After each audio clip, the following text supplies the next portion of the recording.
and peace, cooperation, and love is the key to a sustainable future.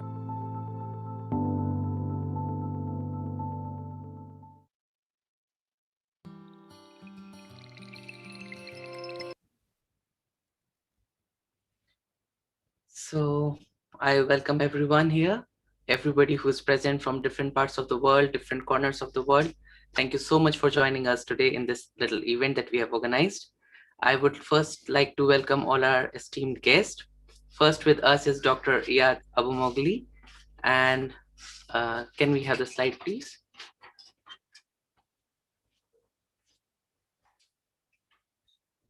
Dr. Iyad is joining us from thank you so much, Dr. Iyad, for joining us from at such a odd timing, and at a very short notice, you agreed to be with us. We are really grateful for that.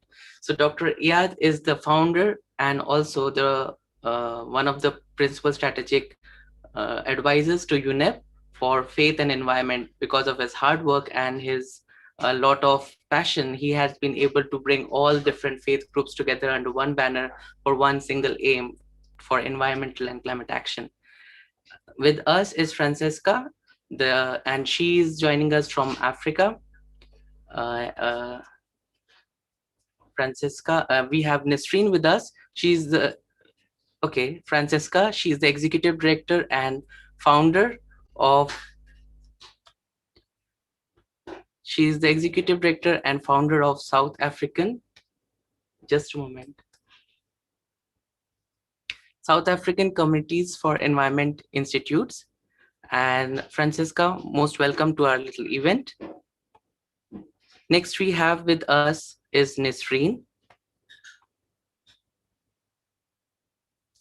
So Nisreen is the chair of UN Secretary General's Youth Advisory Group on Climate Change, and she is from Sudan. Welcome, Nisreen. Next we have with us is Aneta Lodge. She is joining us from Poland. She is the Research and Development Coordinator for India One Solar Thermal Power Plant, which you just saw in the video. And she's also the Director of Brahma Kumaris in Poland. Welcome, Sister Aneta. And I also welcome you all in this beautiful event. I would like to start this event with a little fable that I have heard a long time back. And I think this would really uh, make a lot of sense when I share this.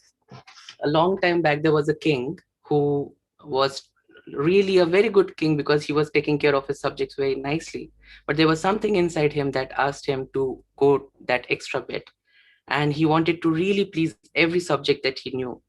So he got to a sage who was living very close to the boundaries of his kingdom.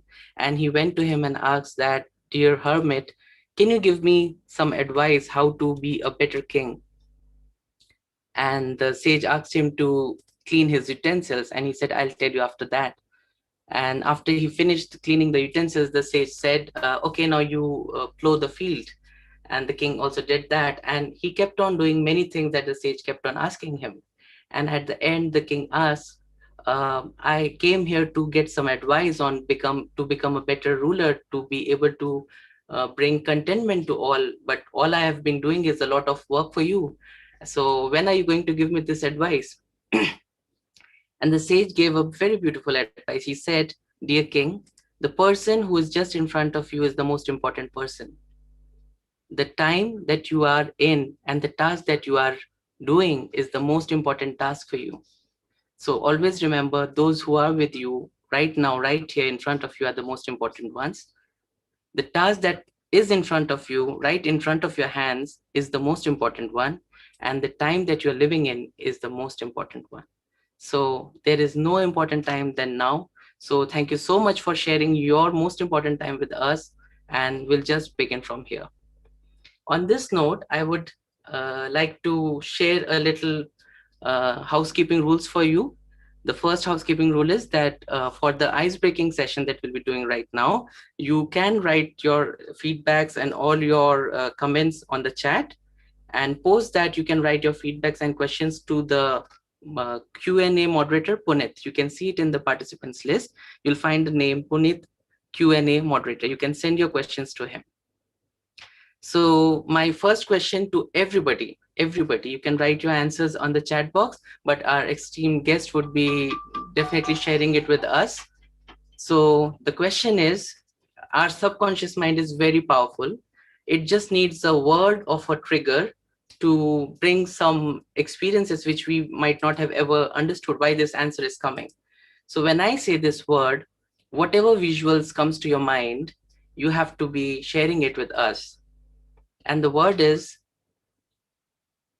the line is basically, what did you feel when you go out in nature? What is your most memorable moment of spending time in nature?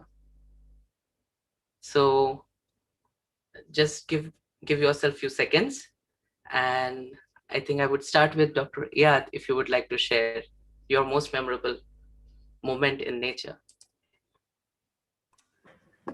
Thank you, Shantano, and greetings and good afternoon, good morning, good evening to everybody. Thank you for hosting us. I would say connected, serenely connected. Every time I go outside, I just ponder, I mean, how beautiful nature is and how amazing is, the creation at large. And of course, wonder there must be some divine force behind all of this. And who are we to destroy it? So these are the thoughts that always come to my mind. Thank you so much, Dr. Iyad. Wonderment, and also asking yourself who is behind. So from here, I think we will go to Francesca. What is your favorite moment in nature? Thanks so much, and good evening, good afternoon, and good morning, as we are all over the place here on this global connection. It's so good to be with you all this evening here and to be part of this wonderful event. Thank you for the invitation. When I go into nature, I love what Iliad said, but I think also I feel a sense of calm and groundedness. I think it's especially important right now in this electronic age that we now live in, and where a lot of the ways that we connect is like this, and that we also are facing such difficulties with the pandemic, that really nature is sort of a salve for me, and helps me to, yes, as Iliad said, feel reconnected and just calmer within this time and space. Thank you. Thank you, Francesca. I totally agree with what you said. To become more calm, it's one of the most easiest avenues for us to visit. So thank you. And next would be Nisreen. What is your most favorite moment that you recognize when I say when you spend time in nature?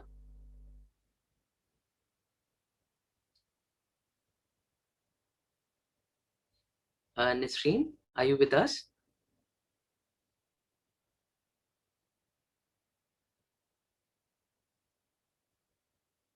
So by the time Nisreen can join us back, we can ask Sister Aneta about her memory.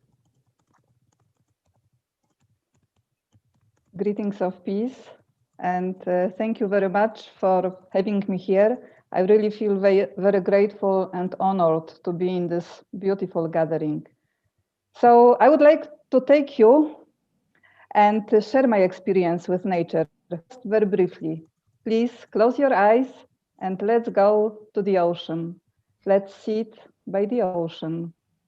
I can feel the gentle breeze of the ocean on my face. I can smell the freshness of the ocean, and I can hear the sound, soothing sound of the waves of the ocean. And the silence of the ocean invites me to explore it. So I dive in. I go deeper and deeper and deeper. And there I find the treasures of the ocean, the peace, which is constant, stillness, the deep love, unconditional, accommodating everything and everyone, and inner peace, peace that is beneficial, which is a power to transform. So I absorb those treasures and I come back to the shore of the ocean, keeping the jewels of the ocean in my heart. Thank you. Thank you, Anita. That was really a very quick journey into deep silence, as well as I could feel the power of transformation that you were talking about. Thank you so much.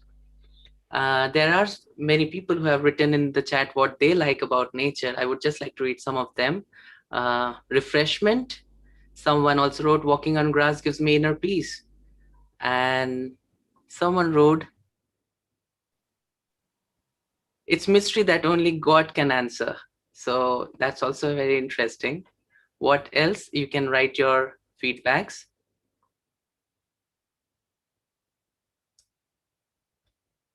So by the time we have more feedbacks, I would like to share my interesting memory with nature is that I could feel like I can connect and have a conversation with it. So probably it was in some summers in India, and because I'm in Rajasthan, it was really very hot and I had to walk down a little mile. So, and I was getting lazy because of the hot sun outside.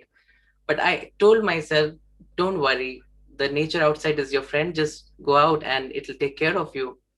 And that walk, even under that hot sunny sun, I really felt saved. I really felt that I was being taken care. So it's more about having a dialogue, a conversation. So my best moment in nature is most of the times when I have a dialogue with it. So I would again like to come back to Nisreen if she has joined us again. Nisreen, can you hear us?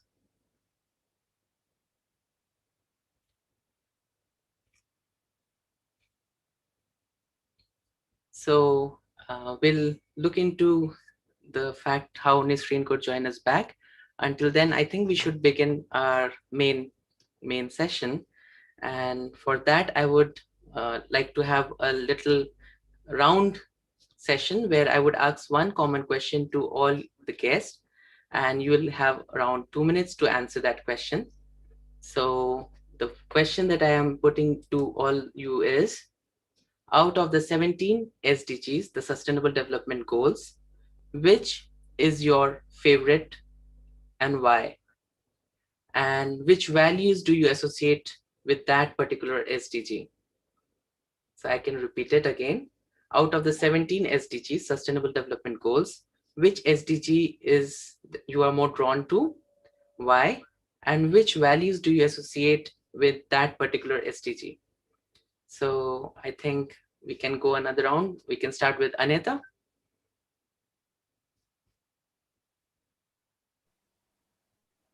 Thank you. So my favorite SDG, or maybe which I believe is the most important actually, is SDG number 4, which is quality education. And why I think it's so important is because I believe that any change, let it be good or bad, starts from my understanding, from the knowledge that I have. And immediately I would like to jump to the value which I believe is associated with it, which is the truth. So I believe education is about understanding the truth and learning how to use it, how to live it in my life. And anything what happens in the world is the result of the choices that were made by human beings. We all have made it as it is today. Let it be the environment, let it be the climate change, let it be the economic situation, social situation, or even the health situation. Actually, it all started from the choices that we have made, either on individual level or on collective level. And when we want to bring a change, let it be the individual change or systemic change, we have to see what is the truth behind our choices. So in Brahma Kumaris, we explore this trajectory. Now, like we see that we want to change the world, but in order to change the world, we have to change our relationships. We have to change our actions, our behavior. We have to change our vision, our attitude. And at the end of the day, we come to the awareness. So I believe the most powerful and important education that is required is about the awareness of who I am and what I am. Because let's imagine that I really understand and I live the truth of being something more than this Aneta, being an inner being that is full of love and peace and happiness. No, happiness is inside me, it's not outside. If this is my awareness, then my attitude will be of giving. Then my vision will be of gratitude and love. Then my actions will be benevolent. My relations will be full of humility and respect. So then I really can contribute to a sustainable and harmonious life. And I would like just to finish with inspiring everyone to look at a program which is called Living Values Education. I believe it's a wonderful resource that can be used for people at different ages, from children of 3 years old up to adults, young adults, but also parents and teachers. And everything is available on the website of Living Value Association. What they do, they connect everyone to their values, and they show, they inspire how to live these values in our lives. And I just would like to finish with a beautiful story from this program, which is a universal story, but it's used there to show what we are and how we can use it. The story is about the small bird. I'm sure many of you have heard the story, but it's beautiful, so I will share it. There is a raging fire and the jungle is burning. So it's a very disastrous scene. It's a very overwhelming scene. So all animals, they ran out and they stand and they look and they just observe what's happening and they are in shock. So then there is this small bird that thinks to itself and says, oh, I have to do something about this fire.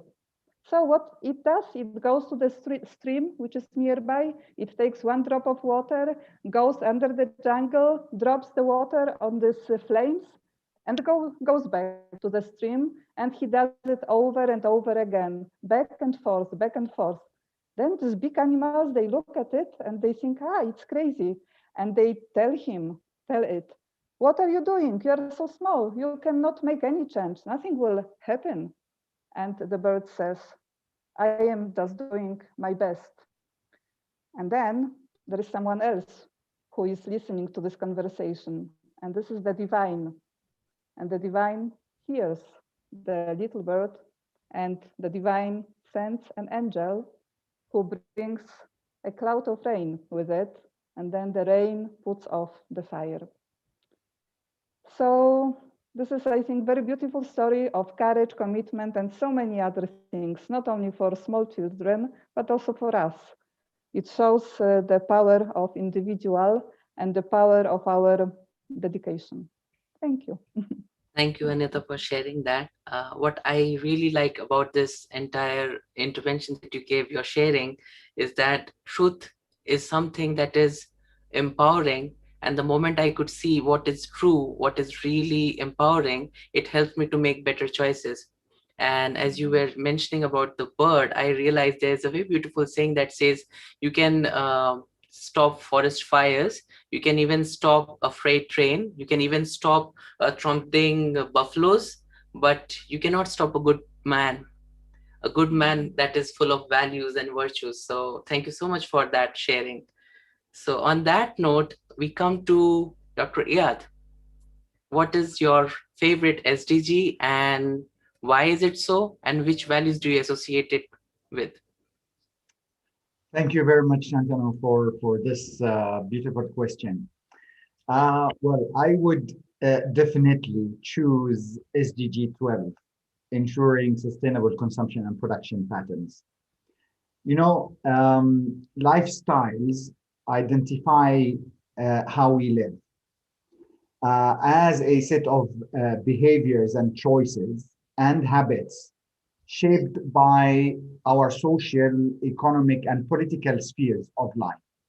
However, they are also shaped by our religious and traditional beliefs. And most religions demand a certain way of living, a certain type of food to consume. We just heard in the introduction how Brahma Kumaris is plant-based, and it's we've just the science discovered that meat-based diets are causing climate change and destruction of ecosystems and scarcity of water resources and so on. So what we eat is one of the lifestyles that we should adopt to live sustainably on Earth. Also, what we drink, some traditions prevent you from drinking certain types of drinks and so on. Also, how we dress. And there are religions who demand a certain type of dressing, not only the way what to cover, what not to cover, but also the type of material that you use to manufacture your dresses, which should be extracted sustainably from nature. So in general, religions promote modesty in living on Earth. So lifestyle for individuals or communities are key elements in realizing the socio-ecological transformation towards sustainability, which are embedded in all of the UN Sustainable Development Goals and Agenda 2030. So if we target a change in lifestyles, this would be the ultimate long-term solution to achieve the planetary health and global sustainability.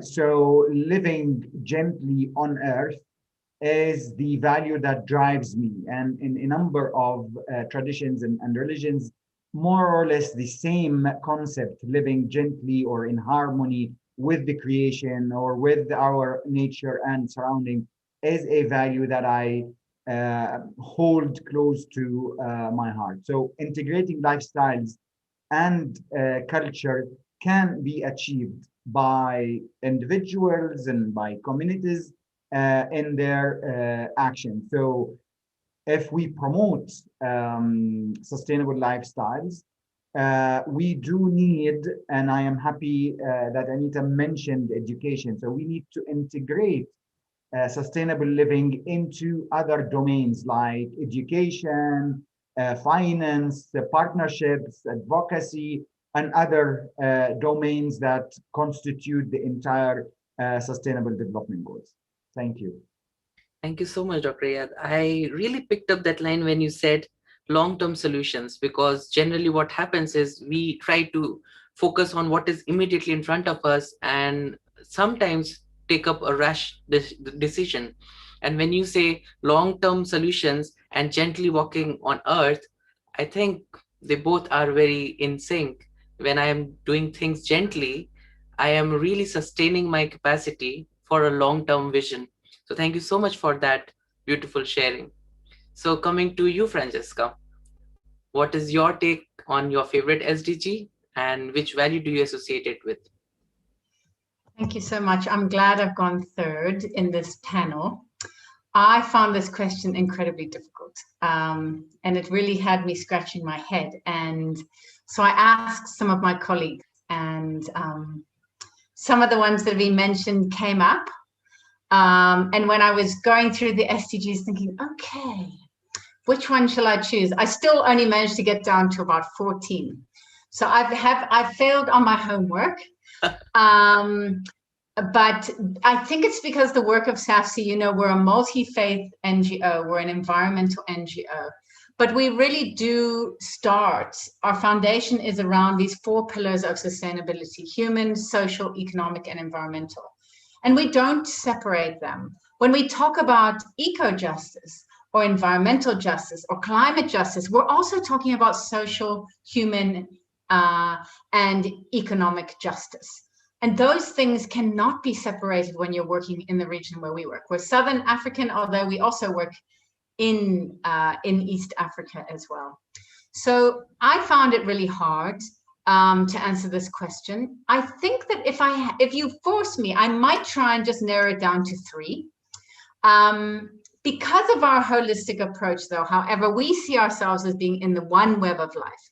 So we do not put the human above the rest of Earth's creation. We see ourselves within the web as one of the many elements or species or whatever you want to call it, one of the many of the community of life on the sacred earth. So we see ourselves as just an element within the sacred and as a duty and a responsibility to care for creation and to care for the earth. So if I have to, looking at our work in Africa, I think the strands of the SDG are lovely because if you pick on one, you can usually get to all of them. Definitely for me, gender equality is right up there. I have to put it near the top. I know that when we look at gender equality, then we unpick all kinds of other aspects of justice that allow diversity, that allow voices to be heard and allow creativity. So that is a very strong one for me. And I think it's something which is difficult to inculcate, in particular when we work, the space that we work in, multi-faith, religious spaces. I don't think the Brahma Kumaris have this issue. By the way, you are an incredibly, linked, connected faith. But I think for a lot of other faiths in Africa, we still sit with a lot of these issues. So I think for us, this is one of the top ones. Obviously, for me, also climate action must happen. If we don't, it is our next crisis on our horizon. I'm sure my other colleagues here will agree with me. You know, we are facing COVID, but we are facing the climate wave, which is going to be even bigger. And we know that these waves don't just come all at once. It's the tsunami effect. So as you see the COVID wave coming and then coming again, so we see the same thing with climate change. So we must address that. And yeah, so those are 2 of my really big ones. And then my third one, and Annette evoked my old boss. I used to work for a very famous Kenyan environmentalist, also nicknamed Mama Miti, Mother of the Trees, Wangari Maathai. I was very lucky to work with her. And she used to tell the story of the hummingbird and the burning forest fire. And there's a wonderful, wonderful, it's actually an animated video on YouTube, which I recommend you all go and look at. It's called The Hummingbird. It's got a slightly different ending to Anita's, but it's the same story. We are doing the best we can. And as we are doing the best we can, the next SDG that I really have to pull on is peace, justice, and strong institutions. For our region, we must seek peace, we must seek justice, and we must have strong institutions.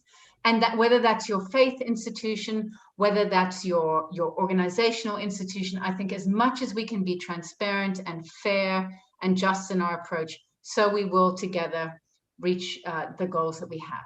So those are that's my contribution. I have cheated a little bit. I apologize. I know other people were much better with their homework, but I just felt that I couldn't quite narrow it down. And I thought if I left one, then I wouldn't be doing justice to the work. So thank you. Thank you so much, Francesca. It was really fun listening to you, but I would like to let you know that you haven't cheated because you have actually helped me. Finally, I was about to tell everybody that even though we like one, but everything is interweaved. So you did my work. Thank you so much for that. But I really liked one thing that you said, that to respect is to be just. And when we talk about being just, it starts with respect for the fellow beings living around us. That's not just the human beings, but every being that is with us. So I really like that point. Thank you for your sharing. So we have some beautiful replies on the chat as well. David has said that he likes SDG 2 because food sovereignty and sustainable agriculture can be the entry point for global systems change. It is based on a set of values about living in harmony with the environment and all living beings, and we all have to eat.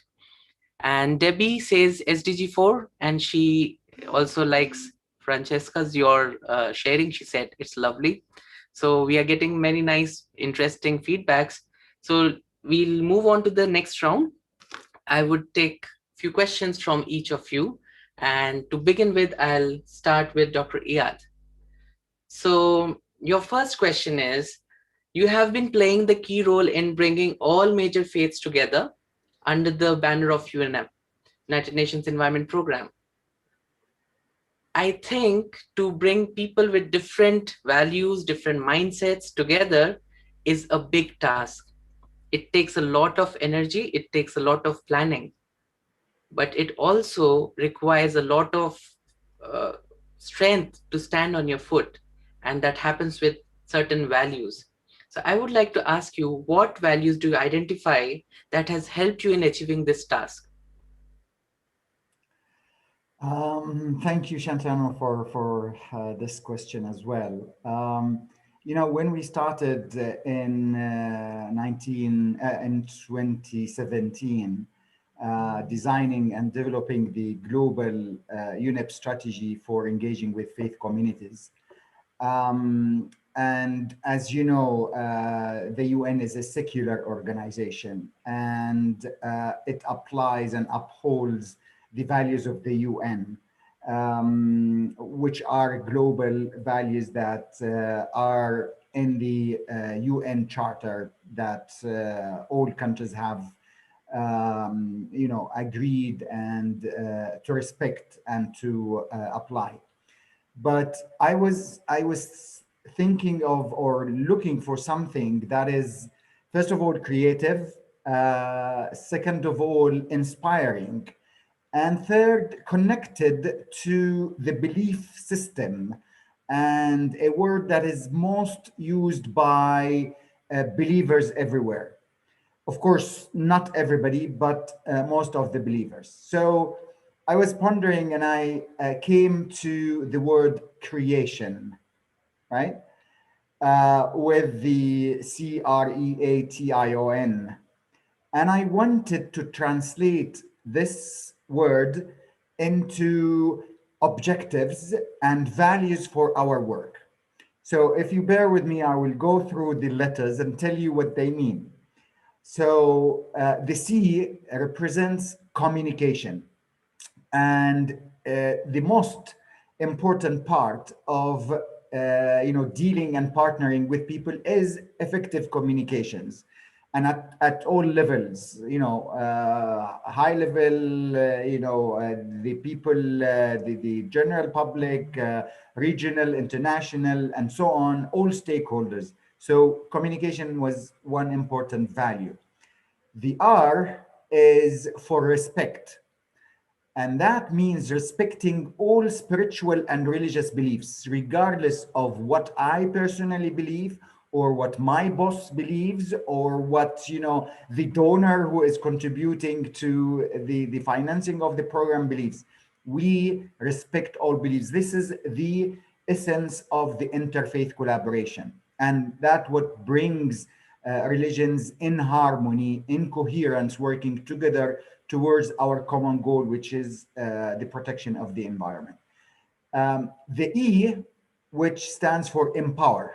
And our aim, one of the objectives of the strategy, is to empower and engage stakeholders, and specifically for our project, faith actors and faith communities in our work. The A stands for act, or taking action, and act in coherence with individual belief and reflection, but also communal beliefs. So we do not alienate a person for having an individual belief, nor stay away from the communal beliefs. The T stands for transform or transformation. And our objective is to transform people's behavior for a more sustainable lifestyle that we have just discussed. And the lifestyle must be, in our case, inspired by our beliefs and our faith. So we're not coming up with a lifestyle that does not conform with our beliefs. And the I is to inspire innovative approaches for achieving the 2030 agenda, because we have been working on the MDGs and the SDGs. We're in the sixth year of the SDGs, and we lack something innovative that brings people together, that makes that trick to have everybody work together. So we need to inspire innovative approaches. And the O is to organize the knowledge that is needed and other resources, but to connect and make that relation between religions and the development in general and environmental sustainability in particular. And lastly, the N is network. And our aim and objective is to build a strong network between the UN and the faith-based organizations and faith leaders and faith communities, because they are the most effective in the local scenes at the global level. They are, the influential sort of minds and hearts of the people. So creation and the different letters are our values moving forward. Thank you. You really opened a box of wonders from just few little letters. So, but I have read your biography, and it shows that you had interest in science, you had worked with UNDP, you have a plethora of different experiences. How did you choose to come into a faith-based action? Early on, when I started working with the UN in late 90s and early 20s, I joined the UN in 1997, actually 25 years ago. We were working on Agenda 21. And everybody was saying culture is an important factor with sustainable development. So you have economic, you have social, you have environmental, but also the fourth pillar is the cultural pillar, which unfortunately has always been dropped from such a sustainability equation. And I was around people, and they were talking that, religion is the solution. Go back to your religion. And at that point in 2001, I wanted to test this theory. So, because I come from an Islamic background, I took Agenda 21, which has 21 actions and sub-actions and so on, and studied everyone and how they relate to Islam. And indeed, I found an answer to each of the articles of Agenda 21. So I started, getting engaged, and I was asked to go and do presentations in a number of countries on the relationship between religions and biodiversity and so on. But I left that in early 2000, and after 17 years, I came back to the same subject, and I was given the responsibility to manage this program. Yeah, thank you so much for sharing that. I think when you share this, that the culture is the fourth pillar, we cannot really ever miss out either of the pillars. All the four are important, but somehow, because of what we think is development and what we think is like aping others' development, in that race, we have simply lost that value of holding on to what is valuable inside me. So thank you so much for sharing that fourth pillar and reminding us back to really stick there, stay there, keep moving with the values inside. So the second question that I would like to ask you is, what are your major goals for this year? Because there has been a plan before the pandemic happened. There must have been a plan, but because of the COVID situation, the plans must have got modified. And so what is your major goals this year? Well, after, we have established this program, after we, connected with the international interfaith community and so on, now it is time to institutionalize things. Because, keeping, working here in a webinar or, going with some people to plant some trees and so on does not do the trick. What does the trick is the adoption of member states of the fact that spiritual beliefs, the values, ethical behaviors, the environmental ethics are essential components in environmental governance. So one of the major efforts that I will be focusing on this year, and that will contribute to our United Nations Environment Assembly number 5. Unfortunately, that was supposed to take place in February this year, but it was postponed because of COVID-19 until 2022. So one of the major things is to adopt, or not us adopt, but to have member states adopt a resolution. It would be the first ever UN resolution to integrate values, ethics, and behaviors into environmental governance. And because the theme of the United Nations Environment Assembly is on nature-based solutions, we want to contribute knowledge and experiences from faith-based organizations and cultural organizations or cultural groups or groups focusing on culture, how they have been using their culture, their beliefs, their systems in living in harmony with nature. You know, again, I go back to the video that you showed at the beginning.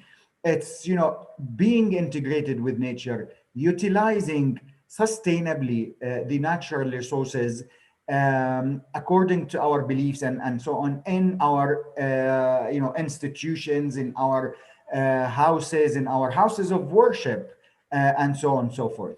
So this is one of the things that I will be focusing on. The second one, as I mentioned, we want to take this to a higher level. So we are going to be launching the Faith for Earth Coalition, which is a global coalition that is composed of 4 main pillars. The first one is the Council of Eminent Leaders. We want to bring, you know, sisters of Brahma Kumaris at the highest level to meet with Pope Francis of the Catholics, Sheikh, the Imam of Al-Azhar of the Muslims, and so on. So we want to bring the highest level faith leaders to come on regular basis, not just a one day conference and so on, but on regular basis, to send one coherent, common message of solidarity between religions and nature, and make a call for leaders of the world, the political leaders, and the general public to adhere to these principles. The second is a council of young people. And we know in Africa, for example, 80 to 90% of the population are young people. So they have a power of being agents of change. So we want to organize or create a global council to bring in young faith leaders, first of all, to connect, because they don't have access to high-level eminent for faith leaders. So we want to make that connection. We want to provide that platform where the wise, the wisdom, the experience meets with the young, the enthusiasm, the action, and so on, and discuss in an intergenerational dialogue. The third council would be a council to bridge the common understanding, but also the misunderstanding between science and theology or religion or religious studies. So a consortium of scientists and scholars. And the fourth is a network of CEOs of faith-based organizations who hold enormous power, whether it is advocacy power or outreach power or economic power. And we want them to redirect their investments, their charity work, and so on into sustainable charity. So, you know, generate income generating activities, invest in solar energy that provides, you know, better and sustainable living for people and so on. So the creation of the coalition is another one. Now, I know the time is limited and so many things that we're planning to do. One game changer, I call it. Laudato Si, which Pope Francis has launched in 2015, and it is mobilizing humongous power behind it. It's mobilizing not only Catholics, but the international community with the understandings, derived from the Bible and so on. And we have at the other side many other religions. For example, Islam has 1.6 or 1.8 billion followers, right? Hindus have almost 1 billion followers. So our aim is to come up with a similar declaration, a similar letter from those major religions for those billions of followers. So we are working on, for example, what we call Al-Mizan, which is a not only a declaration, but it's an outlook. It's a covenant of Muslims towards the earth. So again, we're working with the Hindus on putting a similar thing. So with Laudato Si, with Muslims and Hindus, we will be targeting, almost 3/4 of humanity from the perspective of their beliefs. I will stop here because otherwise I will spend a lot of time talking about my goals and objectives for this year. Thank you. Thank you so much, Dr. Iyad. I think you have such an elaborate plan. I could see you have ticked all the boxes, and we really share our best wishes with you. However, I would ask all our participants to keep writing your questions to Punit, who is taking care of the Q&A moderation. So he'll be sending me the questions to ask Dr. Iyad, Francesca, Anita later on. So thank you so much, Dr. Iyad. Moving on to Francesca. So as we were just listening from Dr. Iyad, that Africa is a very young nation with so many young capacity there to really use that capacity in the right direction. And you have been working in different faiths. You already shared in the beginning. And I really understand when you were sharing that it is very difficult to bring them on the same platform. So I would like you to share with us one such story where you have really faced a challenge and you used a value in particular to overcome that challenge. Okay, you're giving me all the tough ones today. That is a really interesting question, because I think one of the wonderful aspects of working in a multi-faith context with people who really self-select, the people that want to work with SAFC are people who are very motivated by their values and very motivated by a vocational aspect to care for the earth. So we find that people are very committed, and so they come to work with us in collaborative, collective spaces around particular issues. And we tend to do things which relate to, sort of challenges that we're having either structurally within sort of government decision making, sort of governance issues, or else related to community need. And those things are not disconnected at all. Often what a community sees as lack of access to electricity is actually also connected to decision making at the highest level, not just in the nation, but also internationally. So there's a very direct link. And we see ourselves as sometimes translating policies and difficult technical issues, which aren't value-based, by the way. I mean, maybe that might be going closer to answering your question, that a lot of the areas that we work in don't recognize values as being part of decision-making. And we've seen this in the climate change negotiations for all the decades, that the thing that's missing is values. But the thing that's not missing when you work with faith leaders and faith communities is values. We all know, and the thread that runs through is that golden rule: do unto the other as you have done unto yourself. Every faith has that in some form or another. And sacred texts always go back to connecting to the earth and reverence for the earth and reverence for the sacred. So that for us is the foundation. That foundational value doesn't, and we find that's the point that we work from. So multi-faith is a little different from interfaith in the sense that interfaith may be more of a dialogue around my faith thinks this, your faith thinks that, and you could potentially find conflict in that. And we do have interfaith dialogues on issues because we believe that one needs to dig into the faith knowledge to really bring out, and Ilya was talking a bit about sort of cultural and social values. Well, those are there, the knowledge, and I will just talk about Wangari again because UNEP is in Kenya. So I always have to think about Wangari when I'm connected to UNEP here, but she used to say culture is coded wisdom. It was created over thousands of years.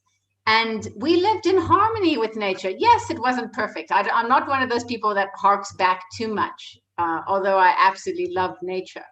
But there is wisdom in our indigenous knowledge systems. There is this other kind of knowledge system. And I think in those knowledge systems, unlike our sort of science-based empirical approach, that says, no, you can't have values in here. No, don't ascribe emotions to animals or to plants or to the earth. No, only humans have that. And that was sort of how our science-based approach has come about. But it separated us so far from these other knowledge systems, the spiritual knowledge system, the indigenous knowledge system, which is the same, the coded wisdom. So what we're trying to do is bring back values into these spaces. Don't tell us that faith leaders can't come and be in these spaces too, because we believe they've got every right to be there. And in fact, they will show us the way. Indigenous leadership and faith leadership, they will show us the way, because if you don't put values to things, we will always be arguing over a commodified nature. We will always be breaking it down into even smaller pieces. And what do you have at the end? Nothing, because it's nothing.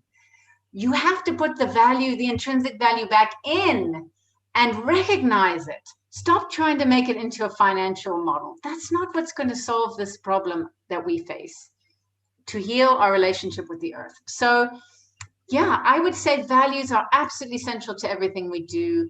And I think one of our biggest challenges that we have is around busyness. And, you know, the issue around COVID, and people, faith leaders in particular, have been absolutely, they're so important in a crisis. And we've seen this. In South Africa, the government has recognized the essential worker nature of a faith leader, because there are guides from birth into life and life's important moments into death. They guide us. And right now, we are facing that even more than ever in this crisis. So faith leaders have a very important role to play right now, and they're inundated. And they've also got a lot of their community members are really suffering. So how do we link all of that to the bigger environmental issues and make sure it doesn't get lost? Make sure that as we suffer, we see this is still linked to good governance. This is still linked to climate change. And so that's what we try and do, is to always link back into the faith value and also back into the larger environmental crisis, to ground ourselves and also to keep our eyes on the ball.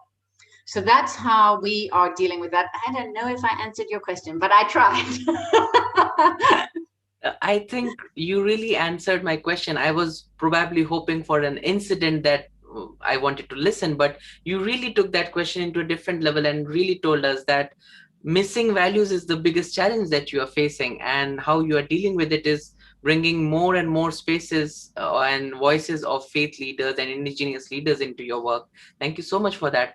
However, I would really pin out the little thing that you said was commitment, because commitment is something that we all know is very important. We do make plans, we do make longer plans. Just if every 31st December we make a plan, that from tomorrow, from the new year, I would be doing this long jogging every day, or I'll wake up early in the morning. And individually we are making plans, even as a community we are making plans, but somewhere down the line we miss it, because the amount of commitment that is required to fulfill those, probably that is missing.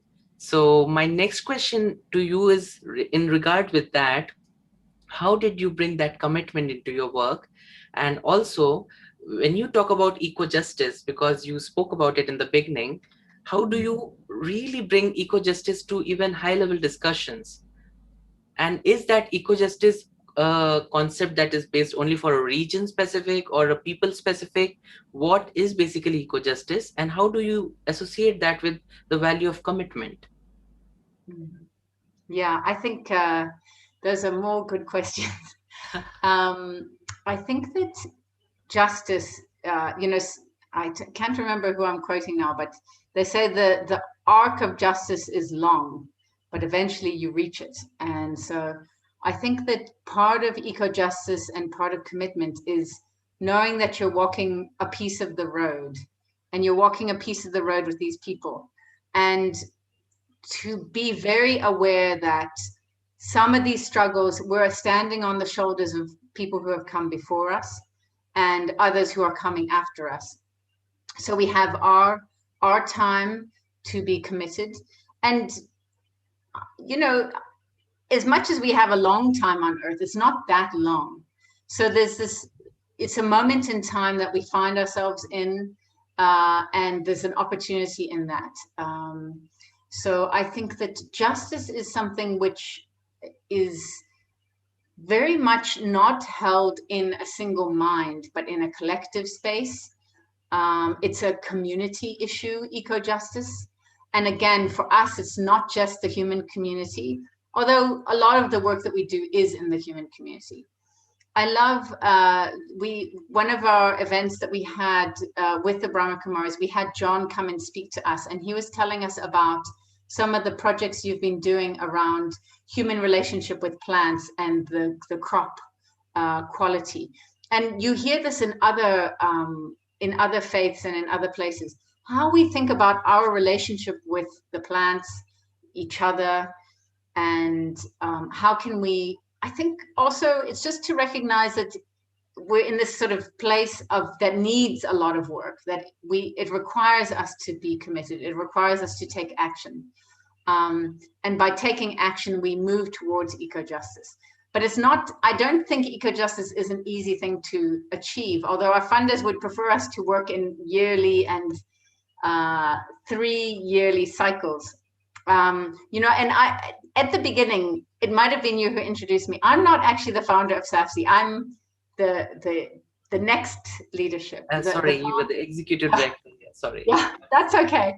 But I just want to use that because I'm standing on their achievements. That's the very solid foundation that we now work to, which was Bishop Jeff Davies. He's an Anglican bishop from South Africa, and his wife, Kate Davies, an environmental educator. And they were the original ones who brought faith and environment together in SAFSI and the multi-faith approach. And so what I'm doing right now is conveying some of the wisdom that I've learned, and the need to have commitment, the need to recognize that eco-justice is an action rather than, it's the action rather than the final destination. But ultimately, what eco-justice looks like, for me at least, how I would define it is that then we're living in harmony with nature. We recognize the sacred value of nature, and that is part of our decision making, part of how we live, part of everything we do. So it's not something that we see as a resource. It's something that we see as something we are here to be taking care of, rather than extracting from. It's a very different, I think that's, for me, that's, if I'm to define eco-justice, and I'd love to hear what other people think about that, but that's what I think about when I think about eco-justice. Thanks. Thank you so much. When you were saying about that people have done their best, and sometimes we are really taking benefit from it to move ahead and sustain the movement, I also heard that you said it's not about the amount of years, it's about the moment that you are living in. And I read somewhere it says that it's not about the year, it's about the moments inside those years that make it more valuable.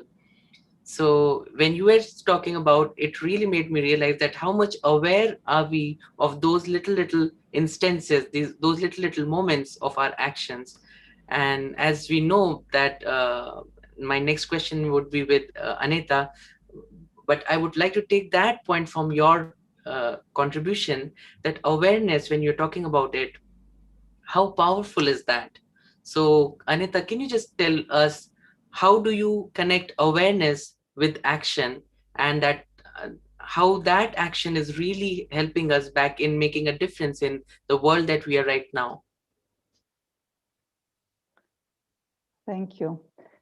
Yes, I think it's a very important question and very relevant for all of us, because as I mentioned in the beginning, I believe that everything starts with the thought. And the thought comes from the awareness of who I am and what I am. And really this thought would determine the quality of my attitude, of my vision, of what I do, how I behave, and what my relationships would be. So if I really take a moment in silence and go inside, I change the way I look at myself and then at others, the new potential will open. So in silence, I can really rediscover myself, my true self, which is unlimited. Truly inside, I am this peace, I am love, I am the joy, and I have the whole wisdom. Like Francesca was saying, that indigenous cultures, people, they have the wisdom. Actually, the wisdom is in all of us. It just got covered. So once I tap into this oasis, into this inner resource, I will start interacting and contributing to the world in a different way. Because I need to understand that as a spiritual being, I will never be satisfied with anything with what comes from outside. That is simply not possible. Like we may try to get more peace or happiness by buying new things or going somewhere, but it is very temporary. The only way actually to get contented, to get peaceful, is to recharge my inner battery. And this I can only do when I connect with the source of peace, the source of love, the source of joy. And once I do it, and it's a process, it's not one-time action, it is a process, but it's a very pleasant and beautiful process. So the more I do it, the fuller I become, and then I can start giving. Because in order to give, I have to have it inside me. So it's not a matter of selfishness to actually start focusing on myself. It is a matter of becoming a donor. So in this way, I can start giving, and I can share on the spiritual level. I can share through my thoughts, through my feelings, through my vibrations, through the atmosphere that I create. But it also becomes something very tangible, because like in Brahma Kumaris, we practice meditation, we study the spiritual knowledge, but it's not like we go and sit somewhere outside. We don't go to the jungle. We stay wherever we are, and we become from yogis, karma yogis. Karma yogis means that I act, I do whatever I have to do, but in this awareness of being a spiritual being that is peaceful. We have this greetings of Om Shanti. It's not just a greeting that we keep saying, but this is actually very simple representation of the truth, who I am. I am this peaceful being. And if really I believe in this, if really I practice this, then I can share this peace with the world. And it translates to my actions and to my relations. One example that I would like to give as a proof of what we practice, how it works in reality, is project India One. It is a project which is very innovative, which is actually a breakthrough in the technology of harnessing the solar energy. And in this project, actually the main driving force behind it was silence. It was silence where the inspiration came with the pure intention to create something what will be truly beneficial for other people, for like Indian society, for the whole social environment, but also for the nature.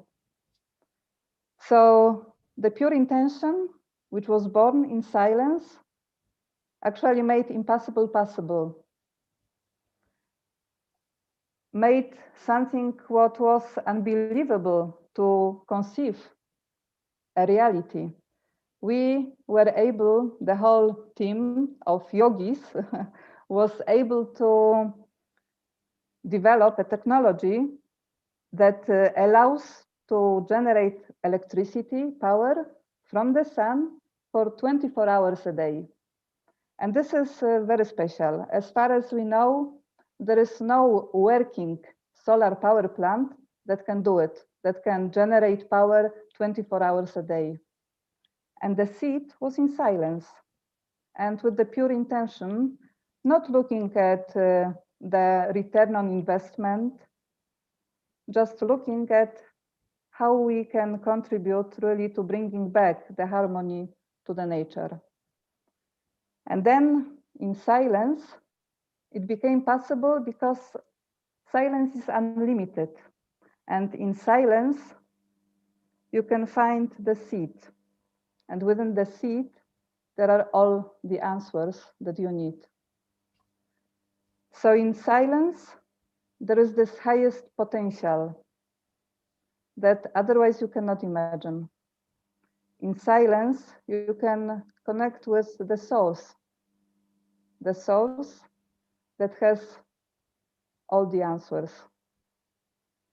In silence, you get power to do something what otherwise you would not be able to do, because silence is unlimited. And then in silence, you get also faith, because one is to have a good idea, nice idea, maybe breakthrough idea, but it's not enough. You need to follow it through. And in silence, you build up your faith. The faith that whatever you want to do is really of benefit for everyone. So it is much more than you, than your close family, than your extended family, than your country. Actually, it's the faith that you are an instrument for something bigger. And in this consciousness of instrument, you are not responsible for it anymore. You are just like a trustee. You surrender it to the source. And then again, impossible becomes possible. There is this faith which is translated into commitment, which is translated into determination. And again, India wants solar thermal power plant, but actually not only this project, because Brahma Kumaris has been involved in developing and demonstration of new solar technology for more than 25 years. So there have been many different projects, which you also were able to see in this short video. But all these projects, what is amazing is that, not amazing for us, but for people who come and see it, is that they are still working. Now, one thing is, again, to have a breakthrough idea, but second thing is to maintain it. And in some countries it's easier, in others it's more difficult, but India for sure, it's not a country where it's easy to maintain things. But all the projects that have been done for the last 25 years, they are operational. So in Gyan Sarovar, where I believe Shantanubai is sitting right now, there is the first solar cooker that we developed together with a German scientist, Mr. Wolfgang Scheffler. And this was the first institutional solar cooker that was constructed and built, and it is used till today. It is in a perfect, actually, condition. Then in Shantivan, which is the headquarters of Brahma Kumaris, it's quite a big campus, which can encompass 25,000 people. There is a solar cooker that can provide 30,000 meals a day for 30,000 people. And again, it's in a perfect shape. It's still working today. So people come and ask us, how come? What is your motivation? How are you able to maintain all these things? So then we reveal our secret. Our secret is that actually we believe it's not us, it's God's task. And it's our dedication and our love for the divine that make it happen. Because we are all volunteers, we do not get any monetary return for whatever we do. We dedicate our time, our skills, our energy for free. But it's not for free, because we receive a lot of blessings in return. However, for people, sometimes it's very difficult to understand.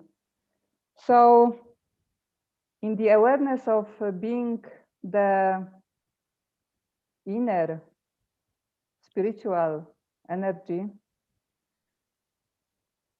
and in this form belonging to the divine, your priorities change and your motivation changes. So in this way, this manifestation of impossible things become possible.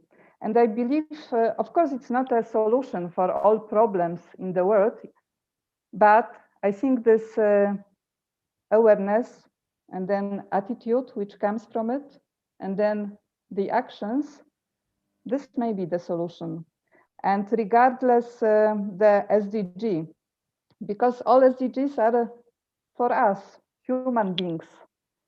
So whatever is my inner motivation, whatever is my commitment, whatever I believe in, and whatever power I have, I can use it for any one of that.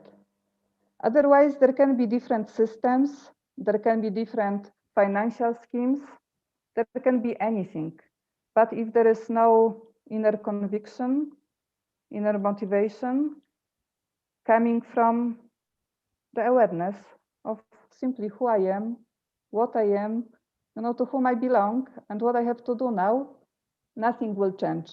it will not be sustainable. It will be temporary, and there may be no true benefit in it.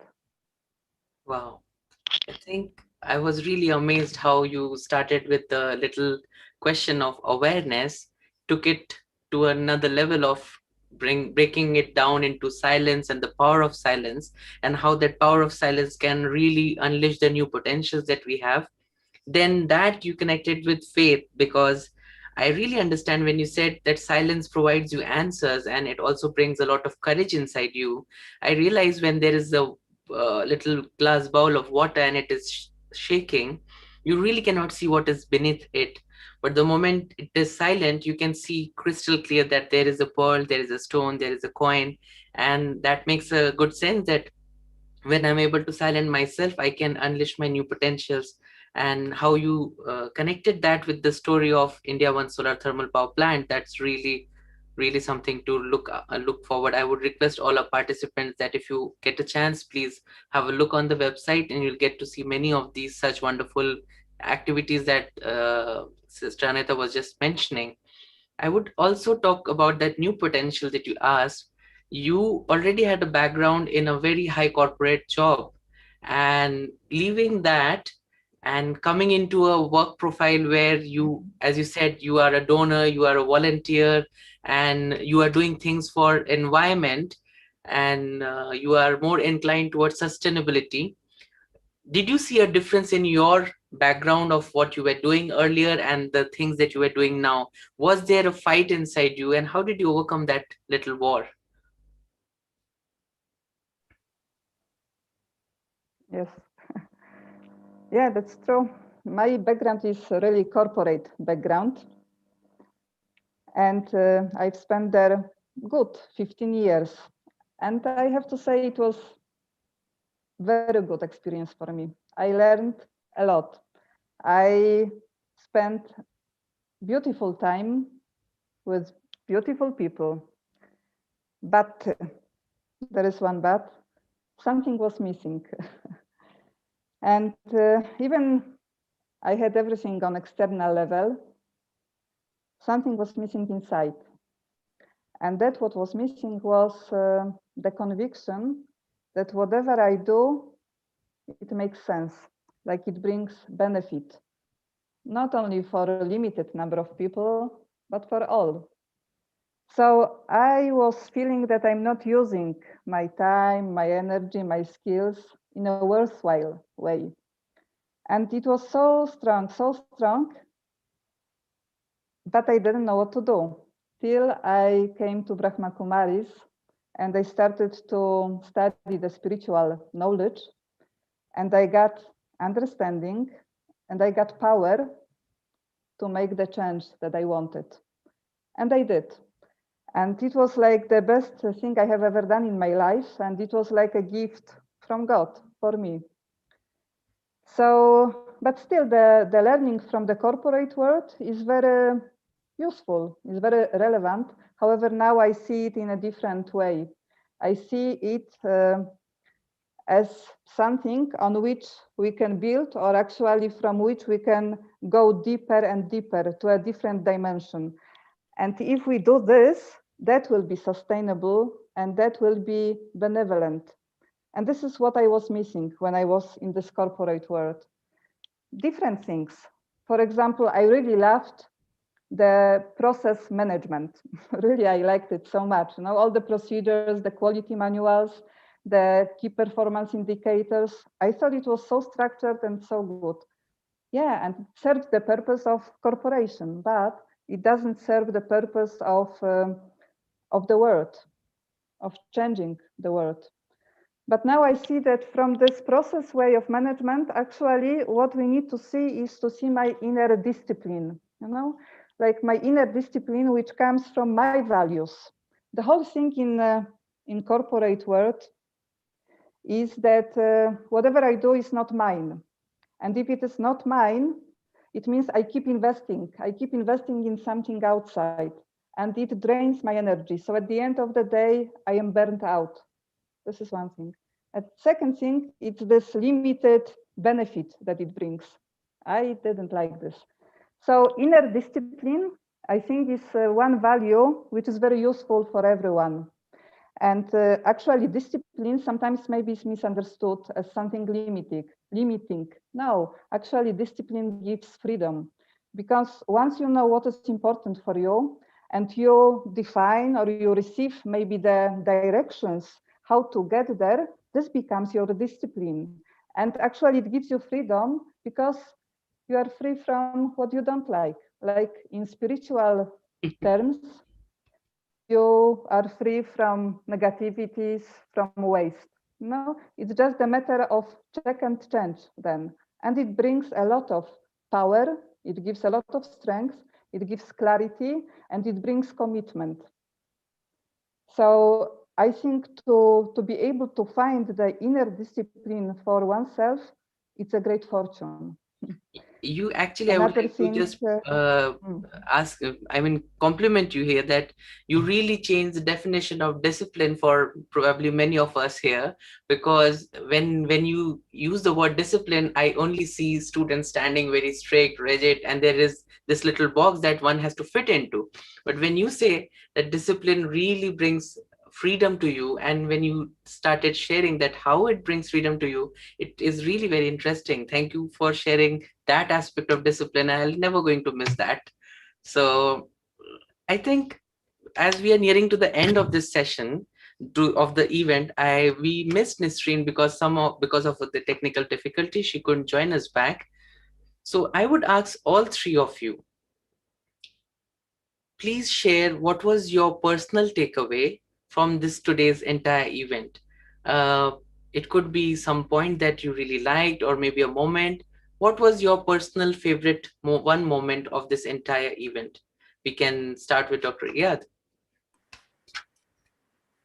Thank you. And this is a very difficult question, and my answer might be very difficult. You know, I have always thought that making noise gets you where you want.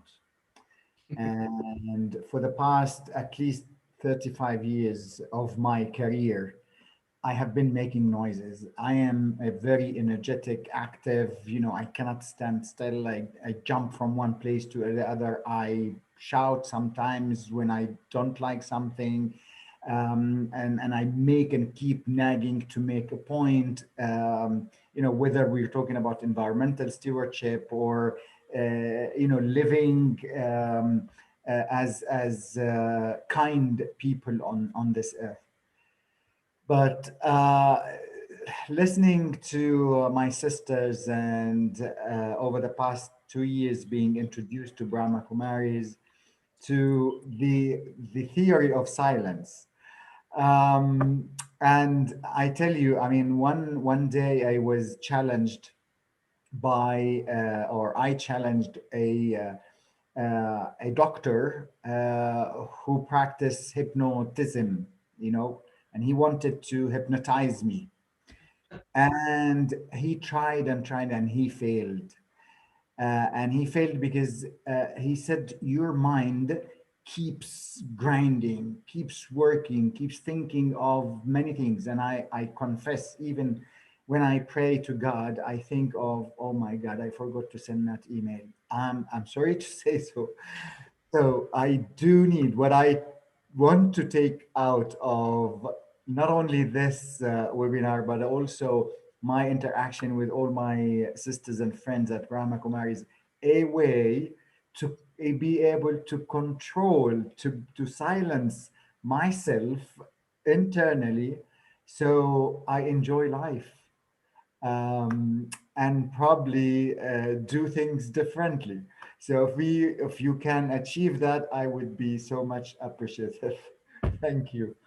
I think, Dr. Iyad, you were saying that your mind keeps running, but it's probably running because it is worrying for so many people, it is caring for so many people, and that's the good race it is running. Be carefree that we are always there, and all the good work that you are doing, it is bringing a lot of blessings to you, and that blessings is going to help you achieve that silence that you're looking for. And thank you so much for sharing. That was a very honest sharing. I enjoyed. So what about you, Francesca? What did you like the most about this entire event? I've learned so much, and I have really found it really enriching to hear from the other panelists and yourself about, their experiences of their lives. And there's so many echoes. I feel really sort of a sense of community here with you all, and so that's really wonderful. And thankful to the groundbreaking work that's being done at UNEP. I mean, it's so wonderful. The Brahma Kumaris, I really feel just really honored to be able to be here and make a small contribution. So yeah, I feel inspired, and I think that's one of the things that's always reminds me that, if we keep persisting, we will get there eventually. And I love the comment of Iliad about being a speaker. I'm also a squeaky wheel, but I also know that silence is so important too. So it's great, it was a great, that's a great lesson too. And also it's this funny thing of, when they say, are you an extrovert or an introvert? But actually, my soul is refreshed in the quiet in nature, and that's just such a wonderful place to be. So just lots of reminders and new connections. So I've learned a lot. Yeah, thank you. Thank you so much. I think this is a wonderful sharing, which is where everybody's connecting to what other is saying and can relate with themselves, yet also has their own dimension to it. I liked what you said, that this reminders, it comes to you when you are in connection with nature. So you are a good combination of being introvert and extrovert at the same time. One cannot be the only one forever, as I believe. So thank you so much. And what about you, Anita? What was your takeaway from this entire event? It seems that you made everybody think that silence is very powerful. What about you? Yes, I enjoyed these interactions very much.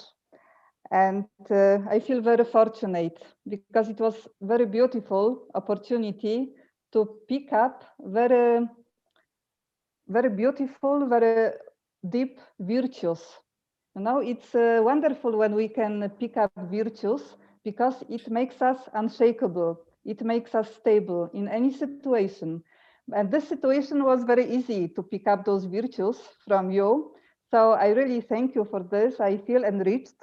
And from Dr. Iyad, the virtue that I picked up is gentle creation. Gentleness is another virtue which is underestimated or misunderstood. Actually, gentleness is the greatest power because gentle can be only that one who has self-respect, like true self-respect. And then again, everything becomes unlimited. And this unlimitedness brings me to Francesca. I am very grateful for getting to know you. And the virtue that I picked up from you, for which I thank you, is unlimited inclusivity. You include everything, everyone. You have this beautiful, wholesome approach, and it's all in an unlimited way. So everyone is included. It's very powerful, very needed, very up-to-date thing, which I take from you, if you allow me. And I will try to strengthen it within me. So thank you very much for that. So thank you so much for this wonderful sharing. It was nice that it looked like a, just a moment, I'll connect.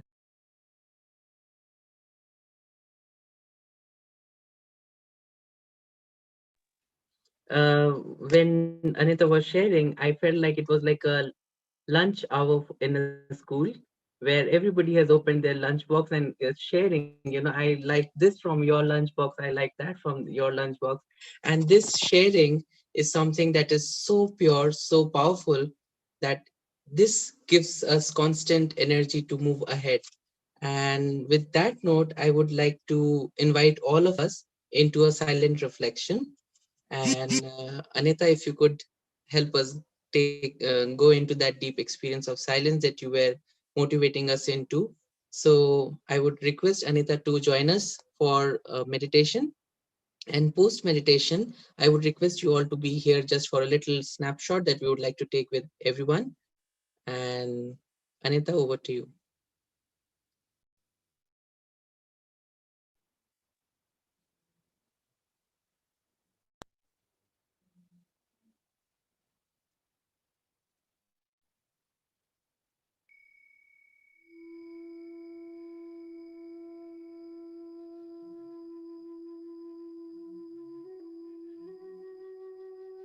Looking at this planet, the blue pearl in the middle of the outer space, I see its shining beauty.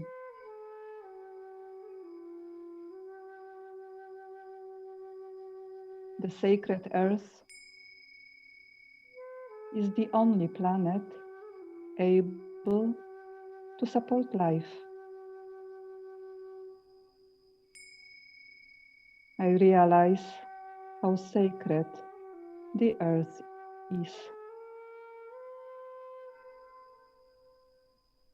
As I come closer and closer, I begin to see that things are not quite right. For a long time, the earth has been looking after us. Now it's time for us to look after the Mother Earth. I turn my attention within into silence. I become like a shining star, a tiny point of light, spiritual energy, separate from the body. And in my silent inner sanctuary, I find and I feel truth, peace, love, joy, and purity. This is what I am. In this pure consciousness, I connect with the source, the supreme light, the divine. Being connected with the source, I send peace to Mother Earth, to all elements, the ether, the air, the water, the fire, the earth. I send thoughts of God's light and love to all living beings. So harmony is restored and nature returns to its state of calmness and balance.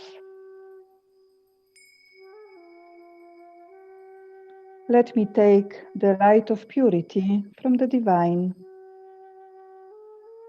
and share it with this planet, so that everything spoiled can be purified, put right again.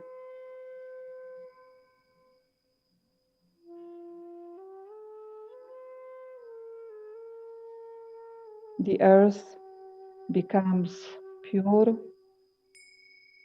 peaceful, and filled with abundance.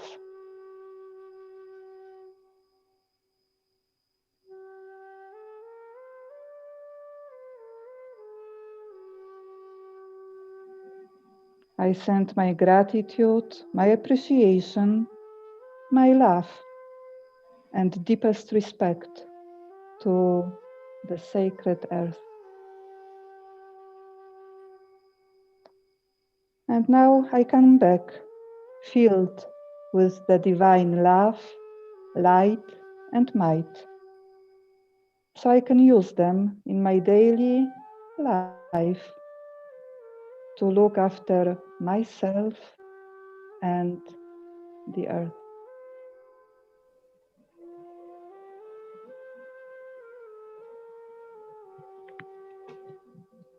Thank you so much, Anita, for that wonderful experience that you took all of us into.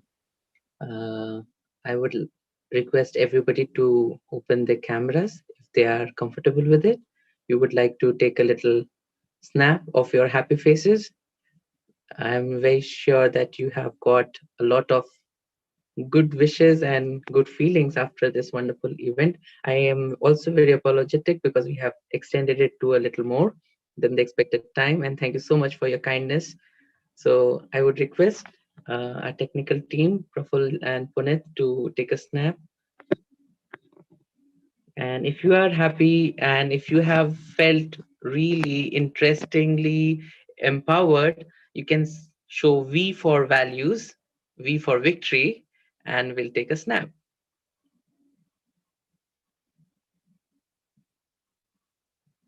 So Praful and Puneet, you had to let us know once we finish it.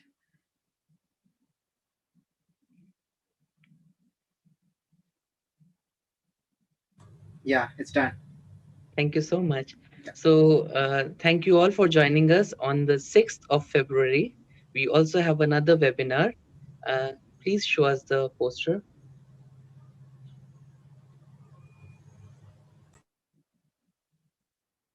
So the 6th February event is on the topic of inner awareness and commitment for restoring nature.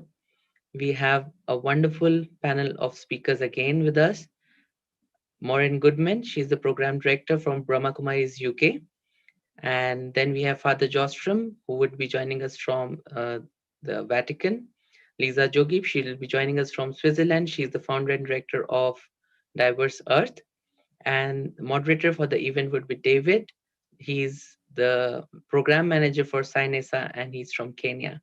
So we wonderfully enlighten people, and we'll be waiting for wonderfully enlightened participants like you again to join us on the 6th. Kindly log into the same meeting ID that you have joined us today on. It's tiny.cc/bkunia5. And if you want to know more about the events, if you want to stay connected with us, kindly connect with us on the website eco.brahmakumaris.org. We are also there on the Facebook, Insta, and Twitter. And the event was being shown also on the Facebook and YouTube live of the Brahma Kumaris Environment Initiative. So on that note, I would really thank you again for your participation, your time. I'll also seek your forgiveness if I have made any mistakes during the session. And I will also take your goodbye. Good night, good afternoon, good time. Thank you so much for your time and blessings. Bye. Bye. Thank you. Goodbye. Goodbye. Thank Thanks. you. See you again.